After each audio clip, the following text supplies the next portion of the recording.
వెంటనే KGH hospital మీ అందరికీ తెలుసు. అక్కడ ఒక డాక్టర్ మా మంచి సిస్టర్ ఉన్నది. మీ అబ్బాయికి ఏ పైసా లేకుండా నేను ఆపరేషన్ చేపిస్తాను అని తీసుకెళ్ళి ఒక్క పైసా ఖర్చు కాకుండా ఆపరేషన్ చేసింది. దేవునికి స్తోత్రం, హల్లెలూయా. మా అమ్మ ప్రార్థన ఆలకించాడు, ఒక పైసా కూడా ఖర్చు కాలేదు. అప్పుడు మా అమ్మ అన్నది, నీవు సేవ చేస్తావు బాబు, అందుకే దేవుని నిన్ను బతికించాడన్న.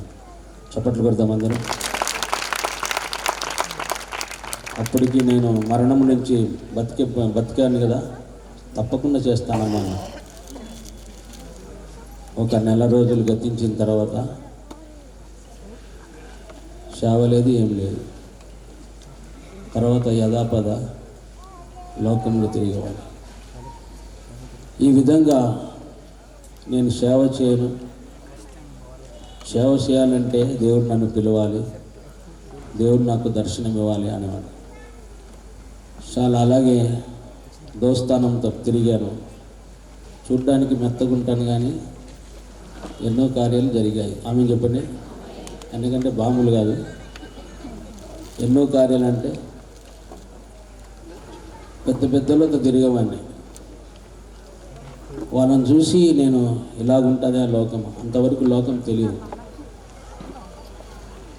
దేవుని కృప వల్ల ఆ ఊబిలో నుండి నన్ను మా తండ్రి గారి మా తల్లి గారి ప్రార్థన ఆలకించి ఆ ఊబిలో నుండి నడిపించాడు. దేవునికి స్తోత్రం, హల్లెలూయా.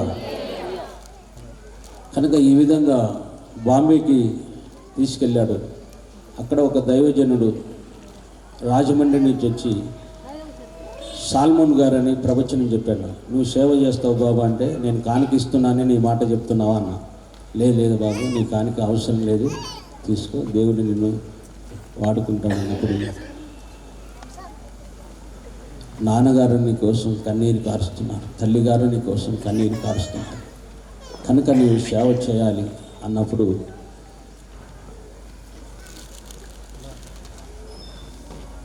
అప్పుడు ఆయన నవంబర్ మాసం మా దగ్గరికి బాంబేకి వచ్చారు. ఆయనకు ఒక 30,000 కానుక తీసి ఆయనకి ఇచ్చి పంపించేవాడు. ఎందుకు ఇవన్నీ చెప్తున్నానంటే, ఆ దైవజనుడి ద్వారా మాట్లాడాడు. వెంటనే నాన్నగారు ఫోన్ చేశారు, నీకు ఒక మంచి నేను జాబ్ చూశాను, బాంబే వదిలేసి ఇక్కడికి రా బాబు, నువ్వు నాకు ఒక్కడివే కదా, 2 సిస్టర్స్ ఉన్నారు అన్నప్పుడు సరే అని నేను ఆ జాబ్ వదులుకొని వచ్చేసాను. వదులుకొని వచ్చిన తర్వాత డాడీ జాబ్ చూడలే, ఏం చేయలే. ఆయన ఉద్దేశం ఏంటంటే వీడు సేవ చేయాలి అని ఉద్దేశం. ఏదో ఆశ చూపించి తీసుకొచ్చాడు. సంఘము అప్పుడు మా బాబాయి, దేవసాయం బాబాయి ఇద్దరు కలిసి చేసుకుంటున్నారు. నేను వెళ్ళి కూర్చునేవాను. అది పెంతెకోస్తు సంఘం కాదండి, భాషలు మాట్లాడేవారు. మాది గవర్నమెంట్ సంఘం, నాది గవర్నమెంట్, మా వాళ్ళదేమో పెంతెకోస్తు. గవర్నమెంట్ అంటే అర్థమైంది, సిఎస్ఐ బ్యాక్గ్రౌండ్ మాది. వీళ్ళు భాషలు మాట్లాడుతుంటే ఎగురుతుంటే నాకు ఏదో అనిపించి కొత్త బోధ తీసుకొచ్చారు వీళ్ళు. వెంటనే విజయవాడ నుంచి ఒక సిస్టర్ వచ్చి, ఇక్కడ విజయ్ బ్రదర్ ఎవరు అన్నది, ప్రవచనం చెప్తున్నది. విజయ్ బ్రదర్ అంటే నేనే అన్నాను. ఇష్కరేతు యూద వలె నిన్ను నీవు మోసపరుచుకుంటున్నావు అన్నది. అవునమ్మా, కరెక్ట్ అన్నా. పరిశుద్ధాత్మ అంటే నమ్ము, దేవుడిని అంటే నమ్ము అని చెప్పిన వెంటనే నమ్ముతా, దేవుడు నీతో మాట్లాడినప్పుడు నాతో కూడా మాట్లాడాలని వెంటనే నేను ఆమెకు లోబడాను. ఆ 5 దినాలు ఉపవాసం ఉన్నాను. మా సిస్టర్ రాణి సిస్టర్ ఉంది ఇక్కడ. మేము ఇద్దరం కలిసి తలుపు వేసుకొని ప్రార్థన చేసినప్పుడు పరిశుద్ధాత్మను నాతో మాట్లాడాడు. హల్లెలూయా, చెప్దాం హల్లెలూయా. నాటి నుండి నేటి వరకు ఎన్నో శ్రమలు, ఎన్నో బాధలు, దుఃఖము, వేదన, ఇవన్నీ చెప్పాలంటే సమయం కాదు. నాటి నుండి నేటి వరకు సంఘం కట్టాలి, సంఘం నడిపించాలి, దేవుడు ఆ 5 రోజుల్లో నాకు ఒక్క మాట మాట్లాడు. యెషయా రాసిన గ్రంథము 11:12 అని దేవుడి స్వరం వినిపించింది. ఒకళ్ళు చదువుతున్నా. యెషయా రాసిన గ్రంథము 11:12 జనములను పిలుచుటకు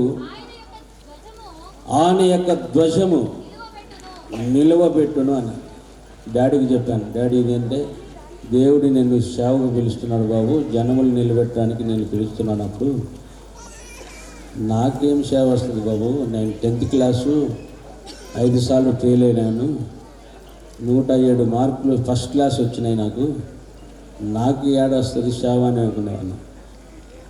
మోషే కూడా అలాగనే నత్తివాణ్ణి అన్నాడు, సాకులు చెప్పాడు, కానీ మోషేని వాడుకున్నాడు కదా అన్నాడు. దేవునికి స్తోత్రం చెప్తామా? ఈ విధంగా నా సేవ జీవితంలో నాటి నుండి నేటి వరకు అయ్యగారు మాకు సాక్ష్యం, ఆత్మీయులు, దైవజనులు, డాడీ జాన్ బాబాయ్ గారు చాలా ఉన్నాయి సాక్ష్యాలు. అలాగే సిస్టర్స్ మేరీ, జ్యోతి. మరి ఆ విధంగా నాన్నగారు 1996 రిజైను, 97లో నేను, నాన్నగారు సంపూర్ణ సేవకు. అలాగే సూర్యప్రకాష్ గారు ఇక్కడ, ఆయన కూడా సేవకు అభిషేకించారు. ధ్యాన్ బాబాయ్ గారు. నా సేవలో మనందరికీ తెలిసింది కష్టాలు, నష్టాలు, వేదన ఎన్ని ఉన్నాయి, ఎన్ని ఆటుపోట్లు, ఎన్ని. మా నాన్నగారు ముందు చూపు చూడలేదు స్థలం గురించి. సో సువార్త మాత్రం వైజాగ్ మొదలుకొని బాంబే నుంచి కర్ణాటక నుంచి హైదరాబాద్ నుంచి ఒంగోలు, ఈ విధంగా దేవదానమై అంటే ఆయన చాలా ప్రేమమయుడని అందరికీ తెలుసు. సో ఆ ప్రేమను బట్టి ఈరోజు మీరు అందరూ వచ్చారు. హల్లెలూయా చెప్తా, హల్లెలూయా. కనుక ఈ విధంగా ఈ సేవ కొనసాగుతుంది. సో దేవుని కృప వల్ల ఒక చక్కటి ఫేత్ హోమ్ ఇచ్చాడు నాకు. దీని గురించి మీరు ప్రార్థన చేయండి. చాలా సాక్ష్యం ఉంది, కానీ అయ్యగారిని కూర్చోబెట్టి నేను చెప్పడం బాగలేదు. దేవునికి స్తోత్రం, హల్లెలూయా. సో మా గురించి, మా కుటుంబం గురించి మీరు ప్రార్థించండి. ఈ సమయంలో ఒక చిన్న పల్లవి పాడి మనమందరం కానుకలు, ప్రతిష్ట ఆరాధన కాబట్టి కానుకలు సమర్పించాలి. అయ్యగారు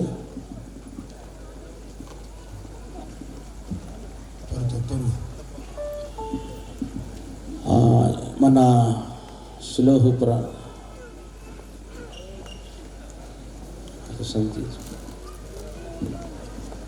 ఈ మొదటి ప్రతిష్ట ఆరాధనకు వచ్చిన మీ అందరికీ కూడా ఈ దినము నుండి చాలామంది అడుగుతున్నారు కాబట్టి కానుకలు మనం అర్పిస్తూ, తదుపరి అయ్యగారు కొన్ని నిమిషాలు వాక్యం చెప్తారు. కొంతమంది దైవజనులు గ్రీటింగ్స్ తెలిసిన తర్వాత చక్కటి మనకు భోజనాలు ఉన్నాయి. కొంత ఆలస్యమైనప్పటికీ మనం అందరం ఎవరు వెళ్ళకూడదు. 2 నిమిషాలు పట్టారు కాదు. మన యూత్ తిరగలేగాను, నిద్రలేగాను. వర్ధిల్లెదము మన దేవుని మందిరమందు, నాటబడిన వారమై వర్ధిల్లెదము మన దేవుని మందిరమందు.